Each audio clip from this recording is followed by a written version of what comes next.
What's up, YouTube? Dark God back again with my second day of the Academy Awards breakdown and reviews.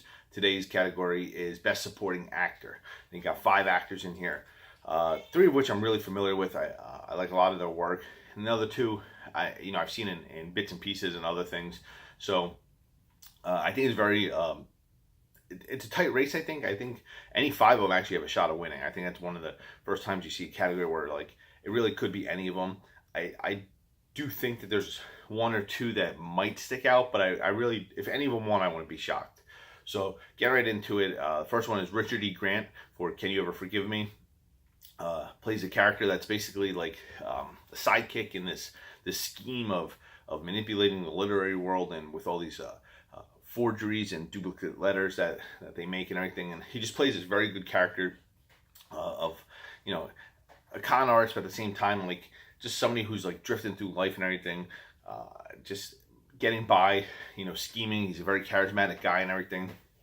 He's very like, he just knows all these like, not schemes so much as like, he just knows how to get by on his looks, on his charisma, conning people, talking to people, and making everybody feel comfortable and everything. And he just plays a really cool character. Now, he's one of the actors I'm not really familiar with. I've seen him in like Game of Thrones. I've seen him with like a couple other movies and stuff, but nothing like very major. Like I'm not as familiar with him as I am with like the other people.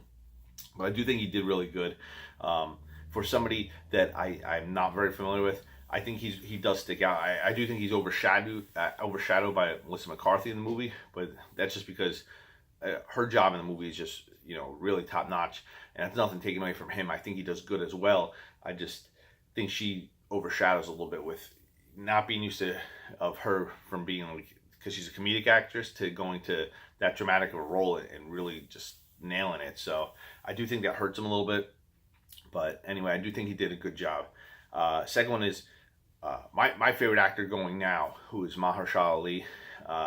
Just everything I think he does is just excellent. And in Green Book, he plays a good like secondary character. And I mean, I guess he's a supporting character. I thought he was more like, I thought he was equal billing with the star and everything. I don't think that. I think they're together. Like they both push the storyline along. I don't think he like is the secondary guy to him. To Viggo Mortensen. I think he's just there right in the thick of things. So it was a little weird seeing him get the supporting actor. But I do think, obviously he's won it before, so he's a good candidate to win it again. Plays such a great character, and it's just so crazy seeing him in anything, because like while I was watching this, True Detective's going on, and you see like how he is in True Detective, and you see how he's in here. It's just such 2 different characters, and he plays them both like wonderfully well. And it just shows his range. Like, he could go from, I mean, True Detective, he plays like basically 3 different characters on top of it, and then in this would be a whole different character. I do think has a really good shot of winning. I think he's one of the 2 that stands out above the others. But like I said, I think any of the 5 can actually win. So I mean, it's possible. It just he has a lot of good scenes where like you see like him realizing like what his culture actually goes through and everything, and seeing it for the first time, and how he's basically not accepted by either culture, by the white or black community. He's just kind of himself, and he's by himself and everything.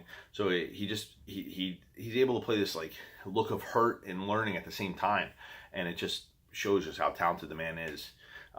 Third is Sam Rockwell in Vice.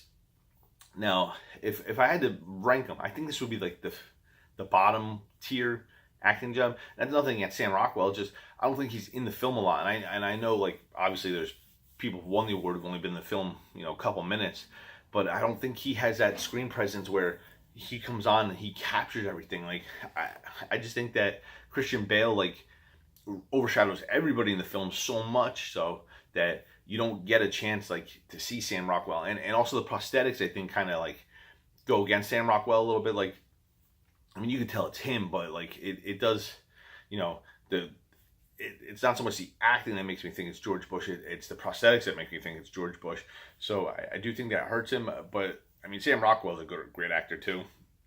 I mean, I think this is his 3rd or 4th nomination just for supporting actor.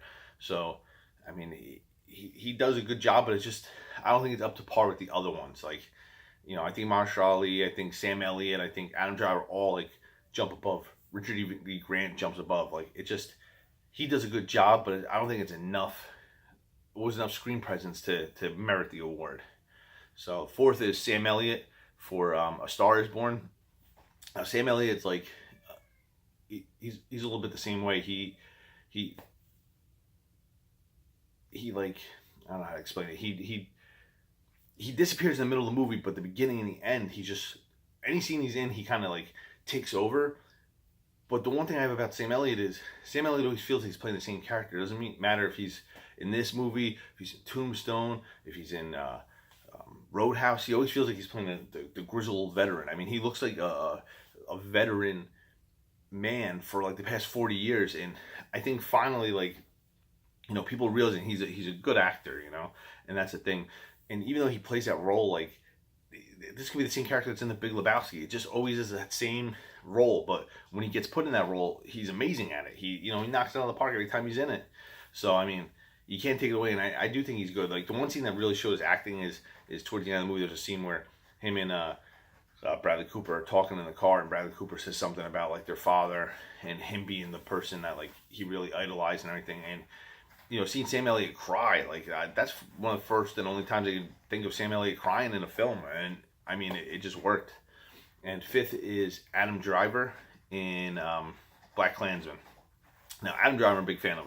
I only watched like the first season of Girls, but he was like the standout for Girls, and I'm a Star Wars fan, so you know, obviously Kylo Ren is a standout character. So seeing him go from, you know, kind of those like niche roles to actually going to a role that shows how good of an actor he really is, and in this, he is really, really good. I mean, just like playing a Jewish cop who is trying to infiltrate the KKK along with Washington and everything. He just I don't know, he just has this thing about it. Like he plays an everyday man, but he plays an everyday man that like has morals and, you know, isn't corrupt and everything. And you see his faults, like, you know, he's letting some of the cops get away with the racist stuff, but as he's in there, he's learning basically like, you know, that he could put his foot down and he can help and everything.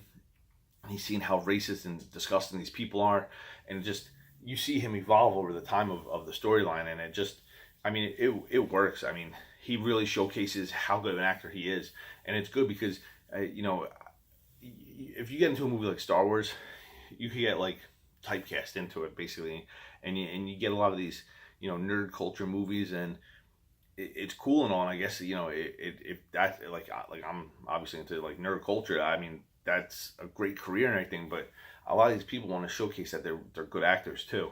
You know, Harrison Ford was a decent actor, so you know, he wanted to not just be Han Solo or Indiana Jones. So I mean, it works out in the long run.